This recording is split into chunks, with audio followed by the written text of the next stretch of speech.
Good day everyone. This video will teach you how to use the SQL full outer join. Let's begin. So what is SQL full outer join? The full outer join returns all records when there is a match in a left table or right table records. This is the syntax of full outer join statement. Select column name from table 1, full outer join table 2. On table 1, column name, table 2, column name, where condition.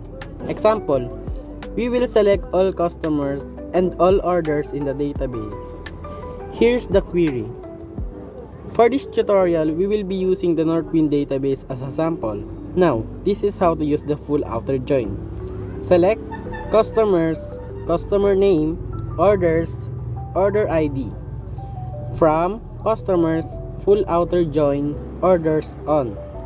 Customers, customer ID, orders, customer ID, order by customers, customer name. Execute the query by clicking the execute button or simply pressing F5. The full outer join keyword returns all matching records from both tables whether the other table matched or not. And that's how you use SQL full outer join.